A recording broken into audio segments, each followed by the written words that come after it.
Hello everyone, Engineer Pat 5290 coming to you with yet another product review, the first one in a long time. Today we're going to be reviewing and running the Southern High Hood GP30, the North Carolina Transportation Museum's GP30 by Steel Trains Rivet Counter. Just would like to go over a few fun facts on the GP30 itself. It's a locomotive that's still widely talked about. The GP30 is a 2,250 horsepower 4-axle diesel-electric locomotive that was produced by General Motors Electromotive Division from July of 1961 to November of 1963. During that time, 948 examples were produced by EMD.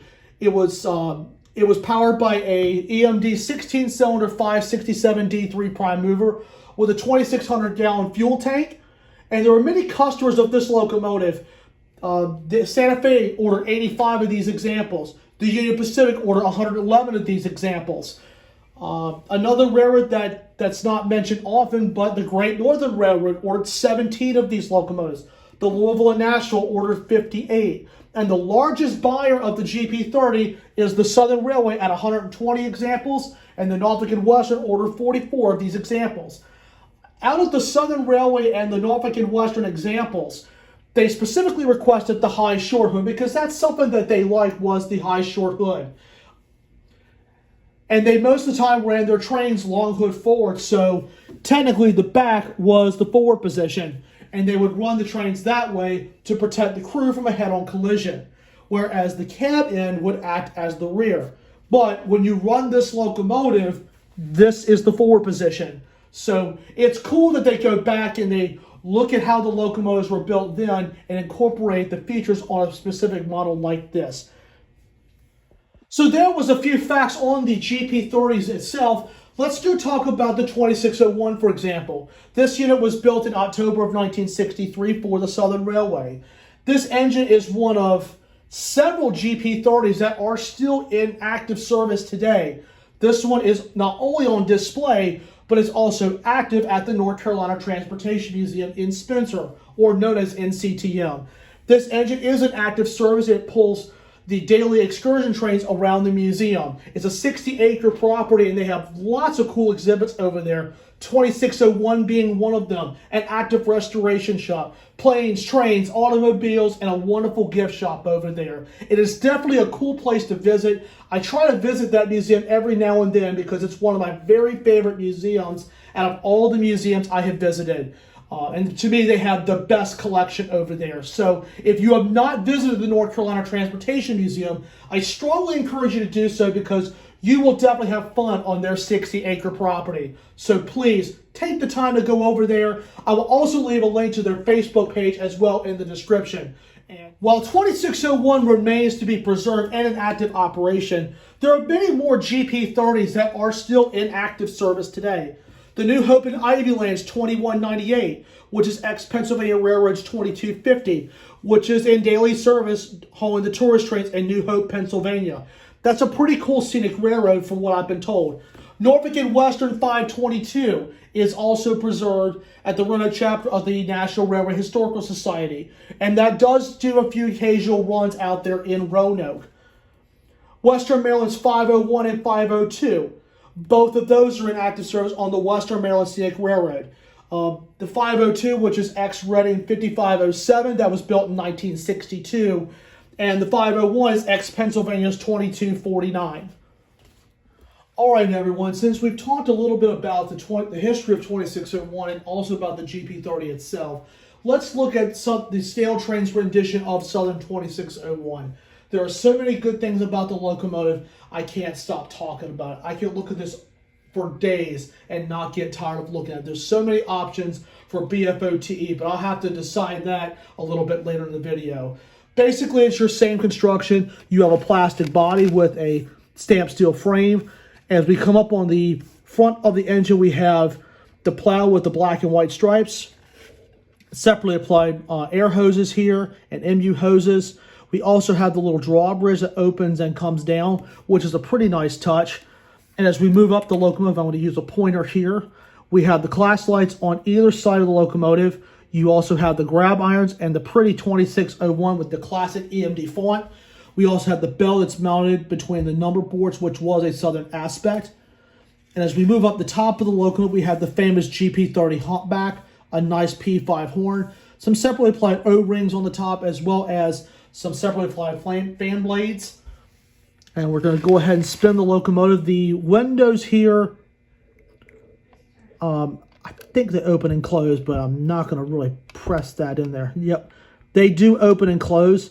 I'm going to keep it open for just a few minutes to let you look inside, and I'm going to shine a light right inside. I don't know if you can see it, but you can also see the classic EMD control stand inside with a seat right there for the conductor and the engineer, which is very nice. They pulled Athearn Genesis on that one, so that's awesome. So as we move down the side of the locomotive, we have the Chris 2601 with the Southern reporting marks underneath it, the nice Chris Southern logo on the Southern classic paint stamp on the side, and lots of signage all over the locomotive where the fire extinguishers are, even some signage right here at the engine compartment. The fuel tank is nicely done with a few separately painted items below. And I'm going to pick up the engine. As you can see, the wheels are actually custom painted. I didn't expect this at all, but they have sort of like a rust color right there, which looks pretty cool. And the trucks are very, very nicely done with some separately applied details all over the locomotive. So I am extremely impressed. Look at that again. That is just magnificent. And as we move down the side of the locomotive, we also have some other placards right here, some signage right here. And we're going to also spin it around to the back. The back is almost identical to the front. The Chris Southern logo right here in the dead center. Some more grab irons, MU hoses, air hoses, a separately applied coupler cup bar, and another drawbridge, which is kind of cool. And we also come around to the conductor side of the locomotive. It's almost identical. The windows actually open and close, which I think is nice. And you have some separately applied windscreens there as well. We also looking at the fuel cap that's right here on the side. Looks very, very nice. And you even have some safety tread. I can pick up the locomotive again. You have some separately, not separately, but you also have some tread walk right here. Even holes in the safety step for drainage, which I think is very, very nice. And we come around to the conductor side of the cab. We have a couple of separately painted items here on the conductor side of the cab. And the battery boxes are nicely done as well. So the last thing we're going to do before we start this thing up and take it for a spin is BFOTE, best feature of the engine. I have to say it's a huge, huge decision to make because there's so many good things. I really don't know what to pick on it. I have to say the sound system is great. It has ESU lock sound, excuse me, I said that incorrectly.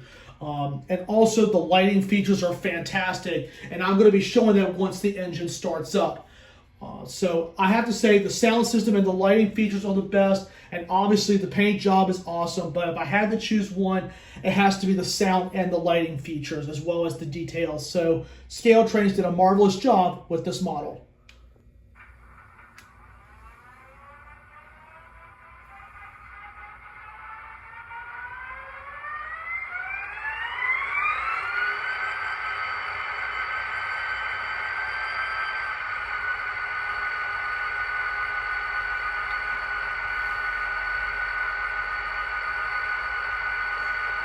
Really nice start up there. Literally sounds like the real deal. And as you also can see on the locomotive, I'll move the camera where you can see this. You also have ground marker lights on either side of the cab, and you also have locomotive walk lights right there on the walkway there. Very nicely detailed by Scale Trains. This is a really cool lighting feature. Before we sound the horn, I will show you what the marker lights are going to do. If you press number 5, they turn from white. Then they turn to green for the extra train. And then it will turn to red, meaning it's a pusher.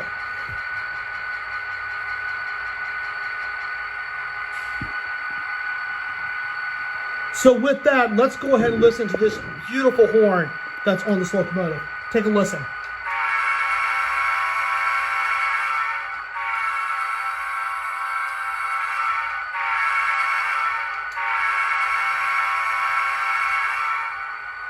and the bell.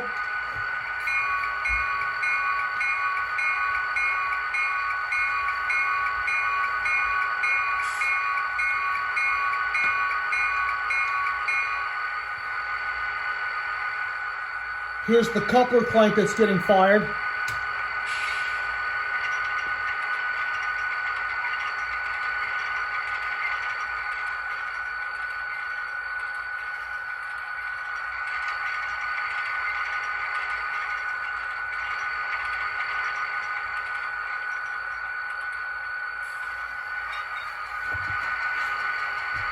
As the locomotive continues to idle for a little bit, those class lights, I was off a little bit.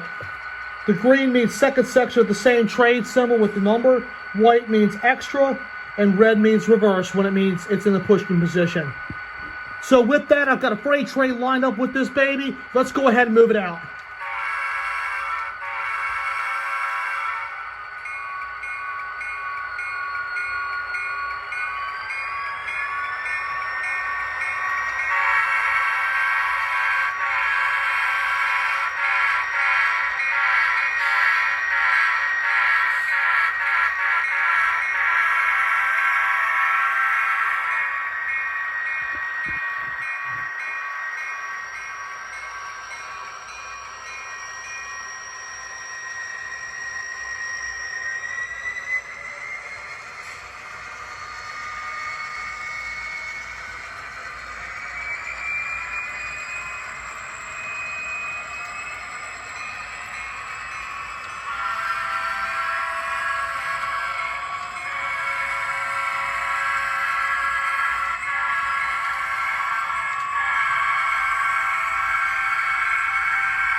Well, guys, that pretty much wraps up for this review and running of 2601. Hope you guys enjoyed this video.